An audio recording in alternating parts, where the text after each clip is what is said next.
konco. Ing video iki bakal disinauni bab cerita legenda.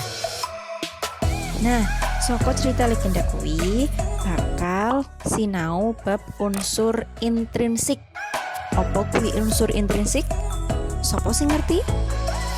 Ya, unsur intrinsik yaiku perangan kang ndapuk cerita saka sakjroné cerita kuwi. Unsur intrinsik cerita ana 7. Kang kapisan yaiku tema, kaping pindho alur, kaping 3 paraga, kaping 4 latar, kaping 5 amanat, kaping 6 sudut pandang, lan kaping 7 yaiku konflik. Yuk saiki dikupas bareng ya, apa kuwi unsur intrinsik. Sing kapisan yaiku tema. Tema kuwi intine cerita kang digadhukake karo alur. Nah, sing bisa dadi tema yaiku bab pendidikan, kabudayaan, tresno asih, kekeluargaan, perebutan kekuasaan, lan liya-liyane. Kaping pindho yaiku alur. Alur kuwi urut-urutane kedadean ing cerita. Nah, alur iku ana 3. Alur maju, alur mundur, lan alur campuran. Alur maju yaiku nceritake kedadean saka wiwit tekan pungkasane cerita. Yen alur mundur yaiku nceritake kedadeane saka mburi. Yen campuran yaiku ceritane flashback saka awal banjur mengko nang tengah cerita mundur ceritake sing wis pernah kelakon. Bahasa gaule yaiku flashback. Unsur intrinsik kaping 3 yaiku paraga. Paraga kuwi wong kang ana ing sakjerone cerita. Paraga kaperang dadi 6.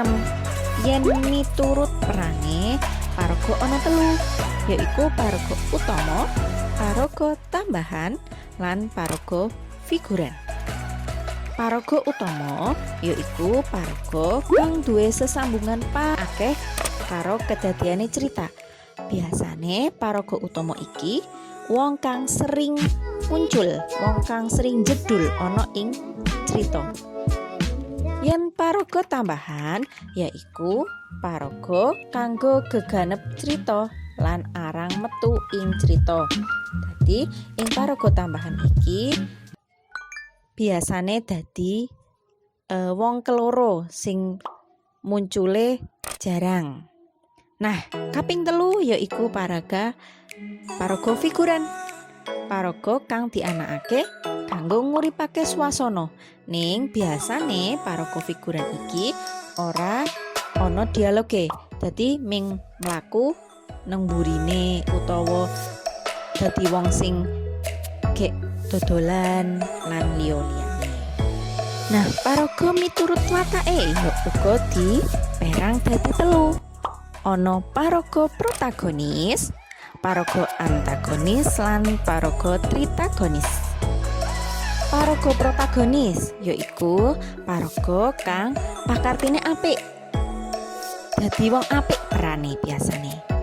Yen paraga antagonis yaiku paraga kang pakartine ala. Dadi wong sing jahat, wong sing gampang nesu.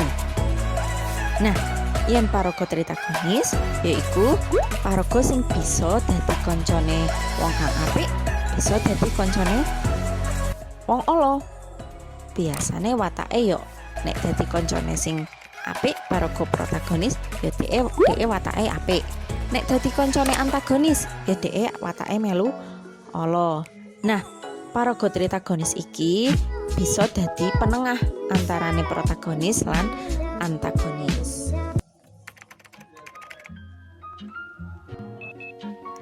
Unsur intrinsik nomor 4 yaiku latar.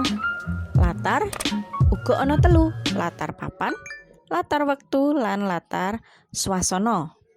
Latar papan cetha ya, Apa wae sing bisa nggambarake papan kedadean ana ing crita bisa disebutke langsung utawa ora.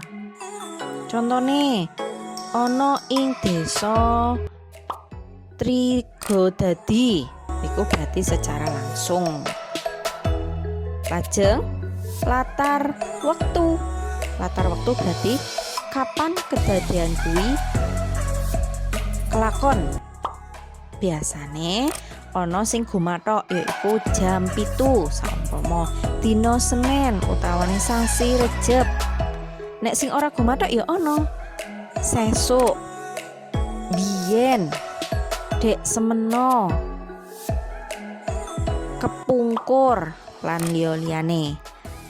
Lah yen latar swasana kuwi biasane kahanan nalika dumadine kedadian kuwi. Swasana ati, wong kuwi ngrasa sedih, bunga, nesu, was-was. Nah, nek swasana alam kang ana ing sakiwa tengene paraga bisa nyenyep, udan grimis, suara jangkrik krik krik krik krik kuwi bisa nggambarke swasana. Kaping 5 ana sudut pandang. Sudut pandang iki biasane ana loro. Sudut pandang wong ketelu lan wong kapisan. Nek wong ketelu berarti panganggit cerita, penulis cerita kuwi nceritake wong liya. Ning nek sudut pandang wong kapisan berarti ceritane ngandhut ceritane awake dhewe sing nulis kuwi.